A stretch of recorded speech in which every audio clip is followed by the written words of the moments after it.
So hello guys, it's me Ayush और मैं तुम सभी का वेलकम करता हूँ चैनल के एक और ब्रांड न्यू वीडियो में। और आज के वीडियो में हम लोग एक्सप्लेनेशन करने जा रहे हैं कर्स सीरीज के एपिसोड नंबर 9 का। सुनाओ without wasting any more time, let's get on to the explanation. Episode चालू होता है मर्लिन को दिखाते हुए जो कि नीमोए के पास जा रहा होता है, पर रास्ते में उसके ऊपर वही मछुआरा तीर से हमला करके उसे जमीन पे गिरा देता है। फिर वो मछुआरा बोलता है कि किंग रूगन ने मुझे तुम्हें मारने को कहा है, जिसके बदले में वो मुझे काफी सारा पैसा देंगे, पर अगर वो मुझे ये ऑफर ना देते तो मैं फ्री में भी तुम्हें मारने के लिए तैयार हो जाता। और वो इसलिए क्योंकि पहले कभी मर्लिन ने मछुआरे के फादर को मारा था, जिसकी वजह से मछुआरा अपने फादर का बदला ले रहा है। आगे मछुआरा मर्लिन को खत्म करने जाता है, पर मर्लिन फाइट बैक करता है और इंस्टेड उस मछुआरे को ही मार देता है। सीन जाता है नीमोए की तरफ, जहाँ पे सर एक्टर की आर्मी का कमांडर, जो कि अब नीमोए की आर्मी का कमांडर है, वो नीमोए को बता रहा होता है कि हमारे पास सिर्फ कुछ दिनों का खाना बाकी है, यानी कि हमारे पास खाना बहुत ही कम है। सर एक्टर बोलते हैं कि तुम्हारे वो जानवर फे लोग राशन की चोरी वगैरह कर रहे हैं, जिसकी वजह से राशन और जल्दी खत्म हो रहा है। नीमोए बोलती है कि वो लोग जानवर नहीं है, और सर एक्टर बोलते हैं कि अगर ऐसा ही चलता रहा तो ग्रामेर के लोग बगावत पे उतर जाएंगे और फिर तुम्हें अंदर के लोगों से भी लड़ना पड़ेगा और बाहर के भी लोगों से लड़ना पड़ेगा। इसका नीमोए फिर जवाब देती है कि जो कोई भी बगावत करेगा उसे जेल में डाल दिया जाएगा। इसके बाद नीमोए आर्मी के कमांडर से बोलती है कि आप 24/7 यानी कि हमेशा राशन के गोडाउन के पास में गार्ड्स को तैनात करो। इसके बाद सब लोग वहां से चले जाते हैं। नीमोए और आर्थर भी वहां से बाहर आ जाते हैं। नीमोए आर्थर से पूछती है कि सिटी की कंडीशन कैसी है, और आर्थर नीमोए को बताता है कि फिलहाल के लिए तो ठीक ठाक है, बस थोड़े बहुत ही झगड़े वगैरह हो रहे हैं फेल लोगों और नॉर्मल ग्रामेर के लोगों के बीच में, पर मुझे चिंता इस बात की है कि जब राशन खत्म हो जाएगा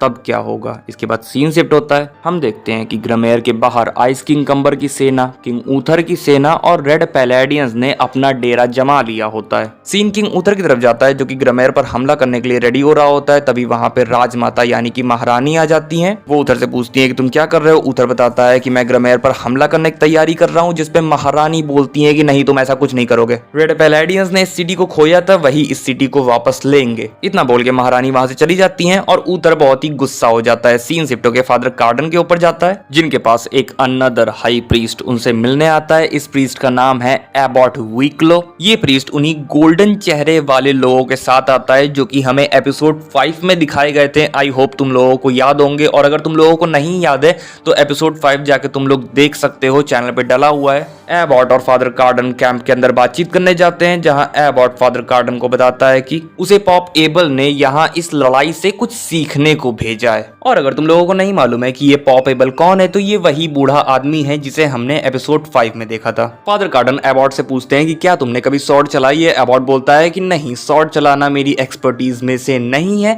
मुझे इंटरेस्ट है स्ट्रैटेजी वगैरह में। इसके बाद एबॉट फादर कार्डन से बोलता है कि उसने वीपिंग मॉन्क के बारे में काफी कुछ सुना है और वो उससे मिलना चाहता है, जिसका फादर कार्डन जवाब देते हैं कि हाँ, वीपिंग मॉन्क हमारा सबसे ताकतवर हथियार है। इसके बाद सीन शिफ्टो के नीमोए के ऊपर जाता है, जिसे कि मॉर्गन समझा रही होती है कि हमें डर के नहीं रहना चाहिए और इंस्टेड बाहर की आर्मीज पर खुद ही अटैक कर देना चाहिए। फिर नीमोए पूछती है कि पर कैसे, और मॉर्गन बोलती है कि सॉर्ड को अपने आप को गाइड करने दो, सॉर्ड को मालूम है कि क्या करना है बैटल में। इसके बाद नीमोए बिना कुछ बोले वहां से चली जाती है और मॉर्गन एक मरे हुए जानवर को देखती है। सीन शिफ्टो के आयरिस की तरफ जाता है, जो कि पागलपंती वाली हरकतें कर रही होती है और अपने आप को टॉर्चर कर रही होती है कि उसने अभी तक नीमोए को नहीं मारा है, और फिर वो डिसाइड कर लेती है कि अब वो नीमोए को मार के ही रहेगी। सीन शिफ्टो के जाता है मर्लिन की ओर, जहां अब वो फाइनली ग्रामेर में नीमोए के पास आ जाता है। नीमोए के पास आके वो नीमोए को बताता है कि उसने आइस किंग कम्बर के साथ एक डील करी है, जिसके अकॉर्डिंग अगर नीमोए वो तलवार आइस किंग कम्बर को दे देती है तो आइस किंग कम्बर नीमोए की जान नहीं लेगा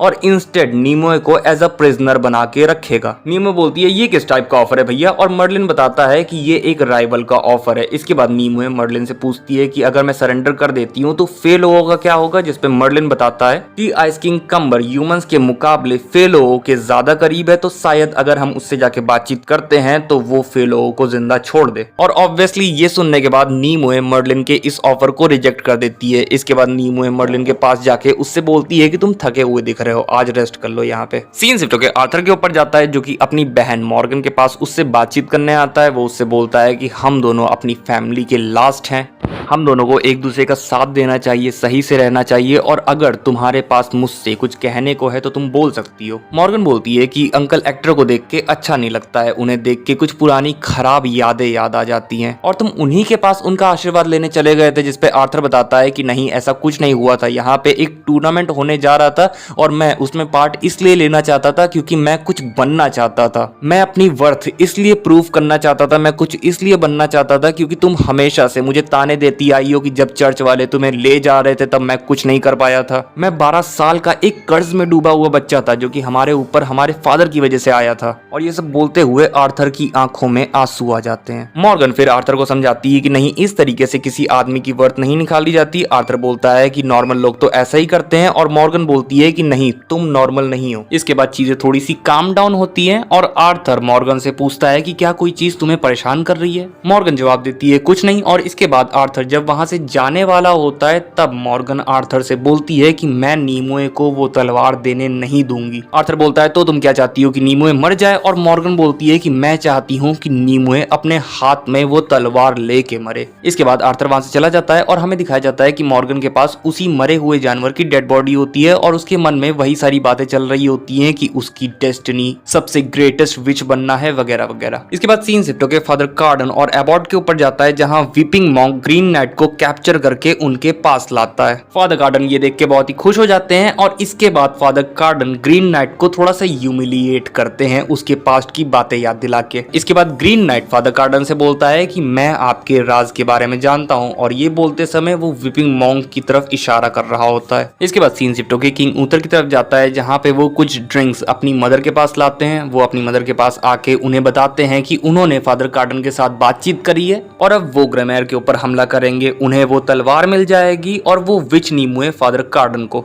महारानी ड्रिंक पी लेती हैं, फिर किंग ऊथर को डांटने लगती हैं, बोलती हैं कि तुम्हें नेगोशिएशंस करने की कोई भी तमीज नहीं है, जरा ये बताओ बॉर्डर्स वगैरह कैसे डिसाइड होंगे? इन रेड पैलेडियंस ने ऑलरेडी हमारी आधी कंट्री पर कब्जा कर लिया है। महारानी बोल ही रही होती हैं पर तभी उनके मुंह से खून निकलने लगता है और हमें मालूम पड़ता है कि किंग ऊथर ने उनकी ड्रिंक में पॉइजन मिलाया था। और ये किंग ऊथर ने इसलिए किया है क्योंकि अब उन्हें मालूम चल चुका है कि महारानी ने जब किंग ऊथर को गोद लिया था तब उसकी असली मदर सिल्विया को मरवा दिया था। उसकी असली मदर सिल्विया अचानक से गायब हो गई थी। तो ये करके किंग ऊथर ने अपनी असली मदर का रिवेंज लिया है। इसके बाद महारानी मर जाती है। किंग ऊथर रोने का नाटक करने लगते हैं। उनके पास उनका एडवाइजर बोर्ड ले आता है जो कि महारानी की डेड बॉडी को देख के बोलता है कि मैं अभी डॉक्टर को बुलाता हूँ, पर किंग ऊथर उसे रोक देते हैं और बोलते हैं कि तुम्हें मेरा एक काम करना होगा। इसके बाद सीन शिफ्ट होता है, हम देखते हैं बोर्ड ले किंग ऊथर का संदेश लेके नीमोए के पास आए होते हैं। वो नीमोए को बताती है कि किंग ऊथर ने बोला है कि अगर नीमोए तलवार किंग ऊथर को दे देती है और सारे फेलोंग ग्रेमेयर सिटी को 24 घंटे के अंदर खाली कर देते हैं तो वो किसी की भी जान नहीं लेंगे और नीमोए को उसकी पूरी जिंदगी भर उसे कारागार के अंदर रखा जाएगा एज अ प्रिजनर। नीमोए पूछती है कि फेलोंगों का क्या होगा और बोर्डले बताते हैं कि अगर सारे फेलोंग ग्रेमेयर सिटी को छोड़ के चले जाते हैं तो वो लोग वापस अपने घर जा सकते हैं। पर नीमोए बोलती है कि पर फादर कार्डन ने तो फेलोंगों के सारे घरों को जला दिया है, जिसपे बोर्डले जवाब देते हैं कि अगर फेलोंग ग्रेमेयर सिटी को छोड़ देते हैं तो वो कहीं पे भी जा सकते हैं। जिसका नीमोए जवाब देती है कि कहाँ जाए फेलोंग, क्या सड़कों पे घूमे जहाँ पे रेड पैलेडियंस उन्हें चुन चुन के मार दे? अगर किंग ऊथर अपने आप को सही राजा समझते हैं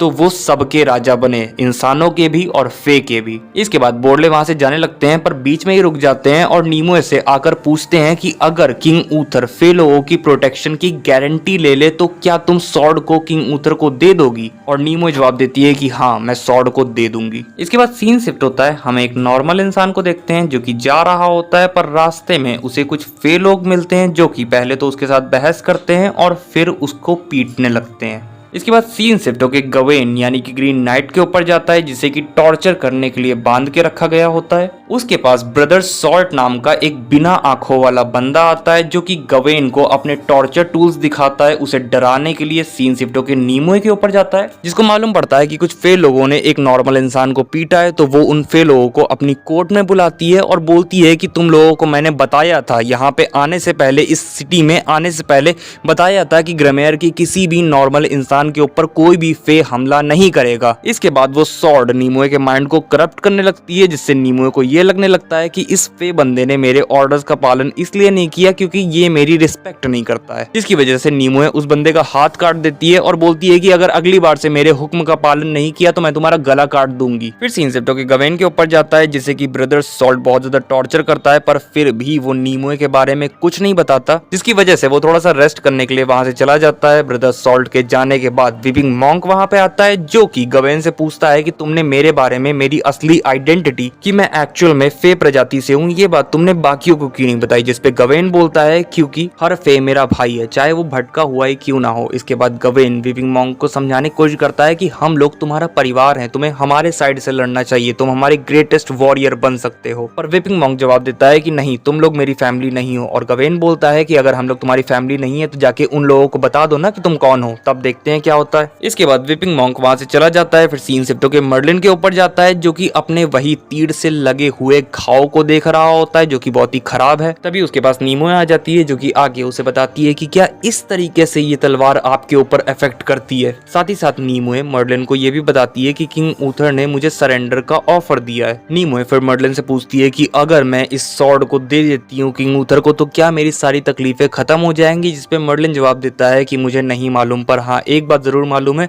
कि तुम कम से कम जिंदा रहोगी। नीमो बोलती है कि पर मुझे मालूम नहीं है कि ये लोग फे लोगों को जिंदा रखेंगे या नहीं। जिसपे मर्लिन बताता है कि अब इंसान का दौर आ गया है, यही फे लोगों की नियति है। जिसपे नीमो बोलती है कि अगर यही फे लोगों की नियति है तो मैं भी फे लोगों का साथ दूंगी। जिसपे मर्लिन बोलता है कि साथ देने का मतलब ही क्या है, जब तुम मर जाओगी। कोई भी पागल मर सकता है पर जिंदा रहने के लिए बुद्धि चाहिए। इसके बाद सीन शिफ्ट होकर मॉर्गन के ऊपर जाता है जिसके पास आयरिस आती है जो कि मॉर्गन से रिक्वेस्ट करती है कि वो आयरिस को एज अ नौकर रख ले ताकि वो मॉर्गन के जरिए नीमो के पास जाके नीमो की जान ले सके। पर मॉर्गन आयरिस के ऑफर को डिक्लाइन कर देती है। आयरिस थोड़ा सा और इंसिस्ट करती है पर मॉर्गन आयरिस के ऑफर को एक्सेप्ट नहीं करती और आयरिस को गेट लॉस्ट बोल देती है। सीन शिफ्ट होकर गवेन के ऊपर जाता है जिसके पास स्क्विरल यानी कि वही चोर बच्चा उसे आजाद कराने आता है। पर गवेन उसे मना करता है, यहाँ से जाने को बोलता है क्योंकि उसके पैर काम नहीं कर रहे हैं। यानी कि स्क्विरल अगर उसे आजाद भी करा देता है तब भी गवेन उसके साथ भाग नहीं सकता। इसके बाद गवेन और स्क्विरल फालतू की बातों में अपना टाइम वेस्ट करते हैं और ब्रदर सॉल्ट आके स्क्विरल को पकड़ लेता है। सीन शिफ्ट होकर किंग ऊथर की तरफ जाता है जिनके पास फादर कार्डन आते हैं जो कि उनसे बोलते हैं कि हमें मालूम पड़ा है कि आपने फे गर्ल नीमो के साथ बातचीत करी है और बातचीत करने से पहले आपने हमें इस बारे में कुछ बताया भी नहीं। जिसका किंग ऊथर जवाब देते हैं कि हाँ हमने नहीं बताया, जैसे आपने हमें नहीं बताया जब आप फे लोगों के घर जला रहे थे। फादर कार्डन जवाब देते हैं कि फे लोगों का सफाया करना अच्छा काम है। जिसपे किंग ऊथर बोलते हैं कि आप लोगों ने साथ ही साथ हमारी जमीनों को भी हड़पाया और हमारे काफी सारे लोगों को हमारे खिलाफ भड़काया है। तो एबर्ट बोलता है कि फादर कार्डन कोई पॉलिटिशियन नहीं है, वो बस गॉड के एक सेवक हैं और उन्हें जो सही लगा था उन्होंने वो किया था। इसके बाद एबर्ट किंग ऊथर को सजेशन देता है कि हमें नीमो को जला देना चाहिए पर किंग ऊथर मना कर देते हैं और बोलते हैं कि अगर हमने ऐसा किया तो सारे फे लोग गुस्सा हो जाएंगे और फालतू का बवाल मचेगा। मैं नीमो को कारागार में रखूंगा और जब तक फे लोगों की भीड़ शांत नहीं हो जाती तब तक मैं ये नहीं डिसाइड करूंगा कि मुझे नीमो को चर्च को देना है कि नहीं देना है। इसके बाद फादर कार्डन फे लोगों के बारे में पूछता है कि उनका क्या होगा और किंग ऊथर बताते हैं कि वो फे लोगों को शिप्स देंगे जिससे कि फे लोग उनसे दूर नॉर्थ की तरफ जा सके। फादर कार्डन ये सब सुन के गुस्सा हो जाते हैं और एबॉट उनसे बोलता है कि हमें ये सारी बातें हिज होलीनेस यानी कि पॉप एबल को बतानी पड़ेगी। इसके बाद फादर कार्डन, एबॉट और विपिंग मॉन्क अपने टेंट में आ जाते हैं जहां पर उनके पास स्क्विरल को लाया जाता है और फादर कार्डन बोलते हैं कि इसे टॉर्चर करने के लिए ब्रदर सॉल्ट के पास ले जाओ। विपिंग मॉन्क बोलता है कि ये बस बच्चा है, ये हमारे लिए कोई खतरा नहीं है। पर फादर कार्डन बोलते हैं कि नहीं, इसे ब्रदर सॉल्ट के पास टॉर्चर कराने के लिए ले जाओ। और फिर फादर कार्डन विपिंग मॉन्क के पास आके उसे थप्पड़ मारते हैं और बोलते हैं कि तुम मुझे एम्बैरस क्यों कर रहे हो। इसके बाद सीन शिफ्ट होकर नीमो के ऊपर जाता है जिसके पास किंग ऊथर के द्वारा एक चिट्ठी आती है जिसमें लिखा होता है कि किंग ऊथर फे लोगों को शिप्स दे देंगे यहाँ से जाने के लिए अगर नीमो तलवार दे देती है। और नीमो इस ऑफर को एक्सेप्ट कर लेती है। आर्थर उससे बोलता है कि नहीं, तुम्हें ऐसा नहीं करना चाहिए, रिकंसिडर करो, तुम्हें ऐसा नहीं करना चाहिए। पर नीमो बोलती है कि नहीं, यही एक तरीका है, इसी से फे लोग सर्वाइव कर पाएंगे। आर्थर बोलता है कि मैं भी तुम्हारे साथ चलूंगा। पर नीमो बोलती है कि नहीं, तुम मेरे साथ नहीं चल सकते, तुम्हें फे लोगों के साथ रहना पड़ेगा, उन्हें प्रोटेक्ट करना पड़ेगा। इसके बाद नीमो और आर्थर साथ में थोड़ा सा रोते हैं और फिर इन दोनों के बीच में घपाघप होता है। इसके बाद सीन शिफ्ट होकर फादर कार्डन की ओर जाता है जिनके पास आइस किंग कम्बर की बेटी ईडिस आती है जो कि उनसे बोलती है कि आपने नीमो की जान लेने के लिए, उसे मारने के लिए हमारी हेल्प मांगी थी और मेरे फादर आपकी मदद करने के लिए तैयार हैं। और इसी के साथ ये एपिसोड यहीं पे खत्म हो जाता है। सो गाइस, बस यही था वीडियो। अगर वीडियो अच्छा लगा हो तो लाइक कर देना, चैनल पे नए आए हो तो सब्सक्राइब करके बेल आइकन दबा देना। मैं मिलूंगा तुम लोगों से नेक्स्ट वीडियो में, तब तक के लिए बाय बाय, टाटा।